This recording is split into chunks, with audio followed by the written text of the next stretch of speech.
आपल्या विभागाच्या वतीने पुण्यश्लोक अहिल्याबाई होळकर यांच्या 301व्या जयंतीच्या निमित्ताने नवीन पिढीला म्हणजे तरुणांना त्यांच्या जीवन इतिहास जे आहे त्यांचं चरित्र आहे लोकांपर्यंत जावं, नवीन पिढीला यांची माहिती व्हावी म्हणून विशेष कार्यक्रमाचं आयोजन करण्यात आपल्या या ITIच्या सभागृहामध्ये सिपेट सभागृहामध्ये आयोजन केलेलं आहे. आपण भारत देशात राहतो, आपण भारताचे नागरिक आहोत, रहिवासी आहोत आणि आपला इतिहास जर पाहिला तर असं लक्षात येते की आपला देश हा शूरांचा देश आहे, वीरांचा देश आहे, संतांचा देश आहे आणि या थोर पुरुषांनी या देशाला नवी दिशा देण्याचं काम सातत्याने केलेलं आहे. पण अलीकडे होते असं की आपण आपल्या देशाविषयी नकारात्मक भूमिका ठेवतो आणि विदेशी देशांचं वर राष्ट्रांचं आकर्षण आपल्याला खूप जास्त असं वाटतं, तरी दूर असते, आपल्याला माहीत नसते. पण आपल्या देशामध्ये जे लोक होऊन गेलेत, थोर पुरुष झालेत, राष्ट्र निर्माते झालेत, राजे झालेत, राजमाता झाल्यात, त्यांचंही चरित्र आपण वाचलं पाहिजे, लक्षात आपण घेतलं पाहिजे. आता ज्याप्रमाणे सांगितलं गेलं की राजमाता पुण्यश्लोक अहिल्याबाई होळकर यांच्या जीवनामध्ये काय काय गोष्टी घडल्या, त्याचा आपल्याला काय संदेश घ्यायचा आहे. एक तर त्यांच्या जीवनामध्ये अनेक संकट आली, पतीचं निधन, मुलाचं निधन आणि अशा काळात त्यांनी त्या आपल्या राजव्यवहारापासून दूर न जाता राजकारभार सक्षमपणे त्यांनी केला. इथं आपल्याला काय शिकायचं आहे, जीवन जगत असताना संकट येणार आहे, अडचणी येणार आहे, त्या संकटावर मात करून आपण पुढे जाता आलं पाहिजे, हा संदेश आपल्याला घ्यायचा आहे यांच्या इतिहासामध्ये. दुसरी गोष्ट, त्यांनी स्वतःचा एक राजकोष, स्वतःचा त्यांनी कोष तयार केला होता, म्हणजे एक रक्कम जमा केली होती आणि त्या रकमेतून त्यांनी लोककल्याणकारी योजना त्यांनी राबवल्या. घाट बांधणे, धर्मशाळा उभा करणे, मंदिरं उभे करणे आणि जे गरजू लोक आहेत त्यांना मदत करणे, या पद्धतीचं लोककल्याणकारी कार्य त्यांनी केलेलं आहे.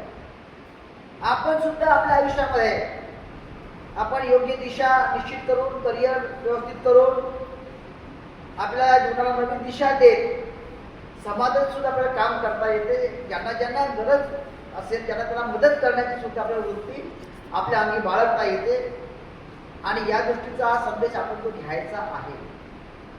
त्या काळामध्ये सतीची प्रथा होती, आता सरांनी सांगितलं, परंतु त्यांच्या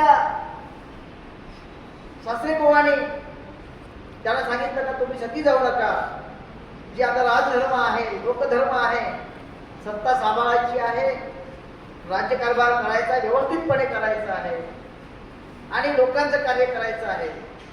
आणि म्हणून त्या काळामध्ये अनेक रूढ्या आहेत, त्या रूढ्या मोडण्याचं काम अहिल्यादेवीने केलेलं आहे आणि एक समाजामध्ये एक सात्विक वातावरण, पवित्र वातावरण निर्माण करण्याचं काम अहिल्यादेवीने केलेलं आहे आणि म्हणून त्यांना पुण्यश्लोक असं म्हटलं जातं. आपल्या मनामध्ये सुद्धा सातत्याने नकारात्मक सातत्याने येत असतात, समाज म्हटलं का निगेटिव्ह विचाराचे लोक सुद्धा असतात, परंतु आपण समाज कसाही असला तरी आपण मात्र चांगलं करण्याचा प्रयत्न केला पाहिजे. बी पॉझिटिव्ह, हा सुद्धा संदेश या चरित्रातून आपल्याला घ्यायचा आहे मित्रांनो. आणि म्हणून आपण ITIचे विद्यार्थी आहोत, पुढे परीक्षा आहे, तर हा जो वेळ आहे, अभ्यासाचा वेळ आहे, प्रॅक्टिकल जे उरलेले आहे ते पूर्ण करण्याचा वेळ आहे, चांगल्या मार्गाने कसं आपल्याला परीक्षा उत्तीर्ण करता येईल याकडे आपल्याला फोकस करायचं आहे. आणि म्हणून आपण आपला वेळ, अमूल्य वेळ वाया न घालवता पुढे आपल्या अप्रेंटिसशिप करायची आहे, त्याची माहिती घ्यायची आहे आणि त्यासोबतच आपण ज्या गावात राहतो, आपले नातेवाईक असतात, गावातली मित्रमंडळी असतात, त्यांच्यापर्यंत ITIचा जो मेसेज आहे, ॲडमिशनची प्रक्रिया आहे, त्यांना ॲडमिशन द्यायच्या संदर्भात ही माहिती पोहोचवायची आहे. हे सुद्धा काम करणे सामाजिक कार्य लक्षात ठेवा. एखाद्याला व्यवस्थित मार्गदर्शन करणे, त्यांना योग्य गायडन्स करणे, त्यांना मोटिवेशन देणे, हे केल्यामुळे जर मुलांमध्ये एखाद्याला चांगला दिशा मिळाली, तुमचं नाव घेणार आहे, हे सुद्धा सामाजिक कार्य आहे. ज्या पद्धतीनं पुण्यश्लोक अहिल्यादेवी होळकरांनी आपल्या जीवनामधून, आपल्या जीवनचरित्रातून एक संदेश दिला समाजाला, जगाला, आणि म्हणून त्यांचं आपण नाव घेतो आहे. आणि म्हणून असाच एक आदर्श समाजापुढे ठेवण्यासाठी आपण सातत्याने प्रयत्न केला पाहिजे. ते आपण आपल्या कृतीतून करता येते, बोलण्यातून नाही. कृती महत्वाची आहे. तुम्हाला नेहमीच सांगतो, तुमचा विकास होणार नाही. बी ऍक्टिव्ह जर नसलं तर तुम्हाला कोणीही विचारणार नाही, लक्षात ठेवा.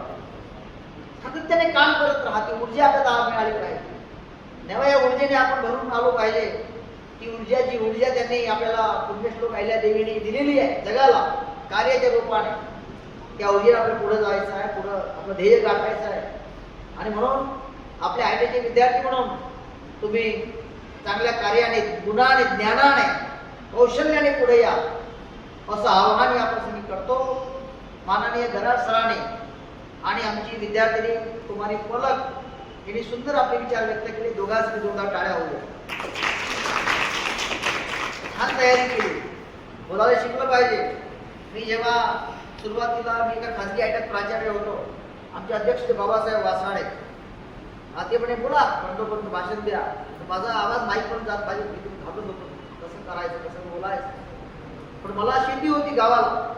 शेतीमध्ये हे समजते की जोंधळा म्हणतो आपण त्याला, ज्वारीचे कणस, ते कणस आणि मारा होता, त्याच्यावरती उभारत होतो. गावकरी मित्रांनो अशा पद्धतीने आणि भाषण देत होतो माऱ्यावर. शेतामध्ये कणसासमोर डेअरिंग वाढवली, बोलण्याची प्रॅक्टिस केली. आज मला ती भीती वाटत नाही. प्रयत्न केला पाहिजे. नागपूर विद्यापीठाच्या दीक्षांत सभागृहामध्ये माझं भाषण झालं. कुलगुरू साहेबांनी 5,000चा चेक मला दिला माझ्या भाषणाचा. ह्या गोष्टी आपण मान्य करता येतात. आणि म्हणून मित्रांनो, तुम्ही घाबरू नका, बोलण्याचा प्रयत्न करा. छान अनेक बोलणारे लोक पुढे आले पाहिजे, पण बोलण्यासोबत कृती सुद्धा केली पाहिजे. कार्याने पुढे आलो पाहिजे. हा संदेश अहिल्याबाईंनी आपल्याला दिलेला आहे. तर या 300वा जयंतीच्या निमित्ताने पूज्य अहिल्यादेवी होळकरांना मी अभिवादन करतो. येथेच थांबतो. धन्यवाद. नमस्कार.